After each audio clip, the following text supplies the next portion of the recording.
Today I want to talk about the Xbox exclusives, and these are games only coming out on Xbox that I'm most excited about. Let's get into it.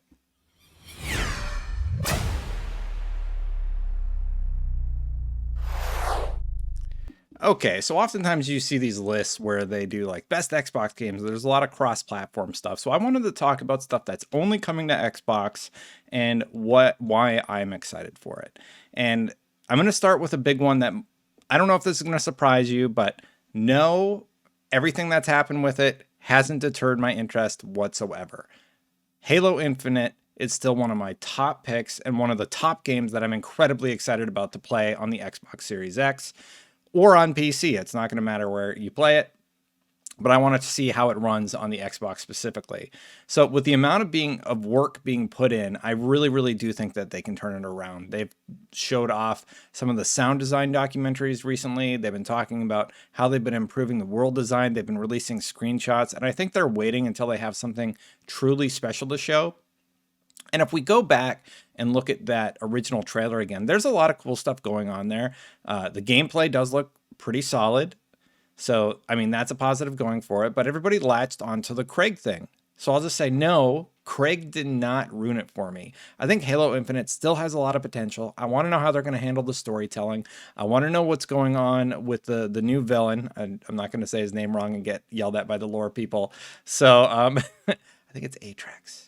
No, that's Destiny. Never mind. And honestly, look, if they need to delay it again, I know there's an April Fool's thing going around right now, or there was, but if they need to delay it, just delay it. It doesn't matter. I just want to play an excellent Halo game at the end of the day. And for my next pick, I'm going to go a little bit the opposite direction. Just nothing is really like this game. It's Scorn. Yes, it was revealed during that initial conference when they were showing off the suite of games. It has that Geiger aesthetic, and I just love it when a developer is willing to try something really weird. And this game is definitely weird.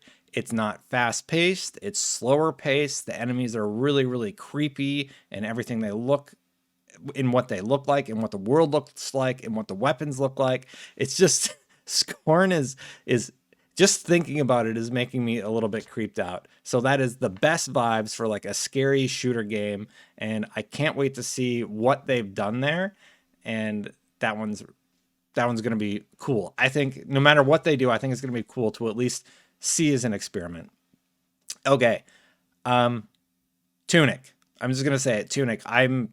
I can't even express how excited I'm about a Tunic. It's basically Zelda, but on Xbox. You play this little fox, and I actually got to play this at E3. It was a really short level, but the bosses offer just enough of a challenge to challenge adults. It's kid-friendly, so like you can play it with your family, and you know that's a bonus, meaning my wife can actually watch me play that one. And it has that artistic charm that I think is really going to get you sort of falling in love with the world, falling in love with that main character, and wanting to play more and see more about the world of Tunic. It is being developed by a small amount of developers. I don't know what year it's coming out. I hope it's 2021, maybe 2022. Who knows? The next one, I don't think there is any confirmed date. It's from Obsidian, and it's Avowed. Basically, this is, an evolution that we needed within the magic dragon fighting genre. And what we've seen gives me very high hopes for whatever Avowed is going to be. And now that Bethesda has been acquired by the Xbox brand, it's going to be really interesting because Obsidian and Bethesda are in the same house now. So they're going to be able to talk to the team behind Elder Scrolls. They're going to be able to talk to the team about the tech that they've developed and maybe utilize new technology for the game.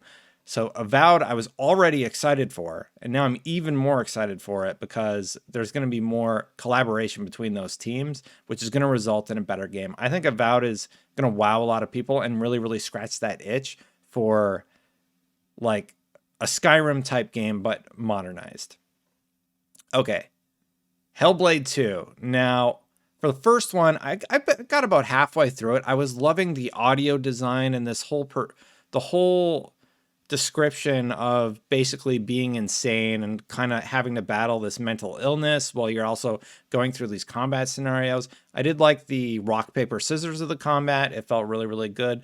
I felt like the puzzles were some of them were a little weird because you're dealing with being crazy basically and then having to align symbols and stuff in the world. And sometimes it was odd. It was interesting, but odd. I really, really want to see how they evolve this and continue to refine what they've already built here. Because the original Hellblade, I mean, it still looks really, really good and it plays really, really well. I might just restart it because the point that I'm stuck at is it's not a terribly long game. So it deals with perception, the puzzle I'm on, and I really want to see where it goes. And based on what we've seen, the in-engine trailer, I can't believe that that's technology that exists in the world today. So I'm really excited about that one.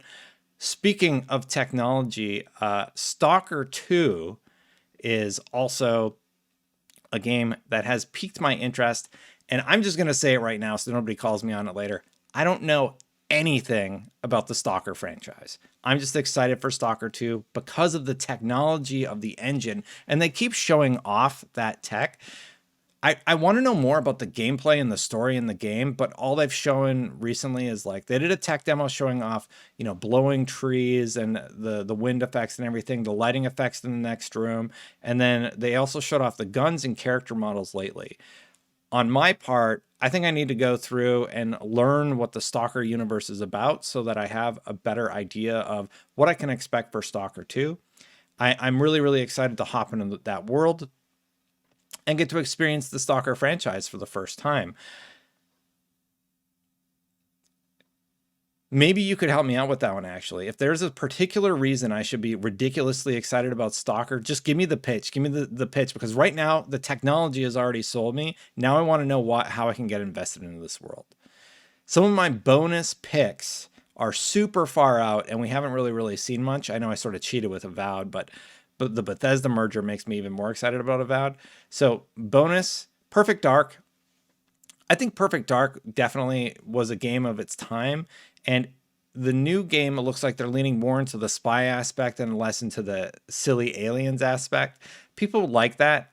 I hope they go more spy, because I've been really hungry for like a new Splinter Cell. And if Ubisoft's not going to do it, hey, Xbox, knock yourself out, because I would love to play that game. It looks really awesome. And the last bonus to answer is going to be Fable.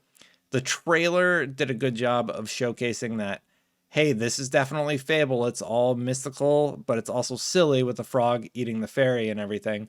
And I can't wait to see what they do with that franchise. And just generally speaking, the whole Xbox brand and everything that's been going on at Xbox lately has me really excited. So to recap, Halo Infinite. No, Craig did not ruin it for me. I still want to know what that story is, and I want to know what happens with the Chief.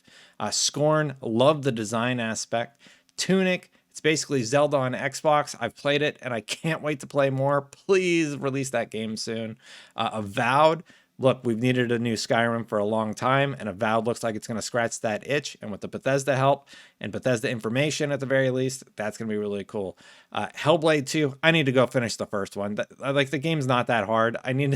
Or long. I just need to go through and play through it so I know what happens with the main character. And if you haven't played Hellblade, at least play like the first hour or two, because the sound design alone, if you're playing with headphones, is really cool and creepy and great. And then Stalker 2, again, for amazing technology, but I want you to tell me why I should be sold on the story also. And then bonuses were Perfect Dark and Fable. They're just too far out, so I don't really feel like I have a good idea of what to expect from them, but I have some hopes.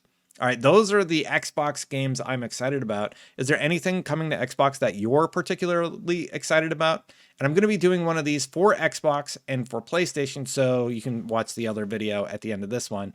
And yeah, hey, if you like these types of videos where I just sort of sit down and talk, don't forget to hit the subscribe button. I record these late at night, and then I ramble like a fool. But people seem to be liking it. So I'll keep doing them if you keep watching. So subscribe there. If you want to support the channel, you can do so through memberships. And memberships are a thing YouTube offers where you can basically just directly support the person doing the content. And I turn off ads for those. I just upload another version of the video. I'm like, all right, no ads for you guys for the support. Thank you. There's a few tiers there too, but whatever. Yeah, okay. that's it. I'm Destin, signing off. I'm tired. I'm gonna record another one tonight. So I'll catch you later. It's PlayStation games. All right. Bye for now.